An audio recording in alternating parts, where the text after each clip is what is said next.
Супрацоўнік школы націскае на кнопку і адразу спрацоўвае сігналізацыйная сістэма. Пара хвілін і нарад праваахоўнікаў на месцы затрымлівае злачынцу. У сувязі з павелічэннем у апошні час колькасці крымінальных здарэнняў у школах трывожная кнопка павінна засцерагчы дзяцей і падлеткаў ад небяспекі. На сегодняшний день по Брестской области у нас в зонах реагирования групп задержания тревожные кнопки установлены.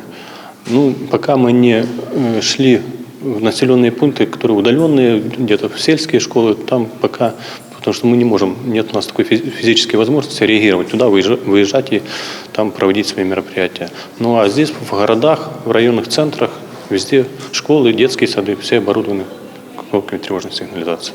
Экстрэнныя выпадкі тое, чаго школьнікі павінны быць застрахаваны. Асаблівасці арганізацыі бяспечнага знаходжання вучняў абмеркавалі на семінары, які адбыўся на базе 37-й школы.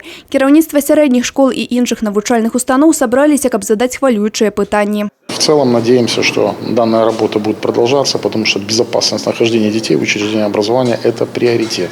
То есть дети в учреждениях образования должны находиться в безопасных условиях. Как со стороны органов по Министерству чрезвычайных ситуаций, так и по линии МВД. Это приоритет. Ва установах адукацыі з усімі супрацоўнікамі будзе праведзена работа па правільным карыстанню трывожнай кнопкай. Усе, хто знаходзіцца ў школе, павінны быць упэўнены. Пасля нажацця дапамога прыбудзе за лічаныя хвіліны.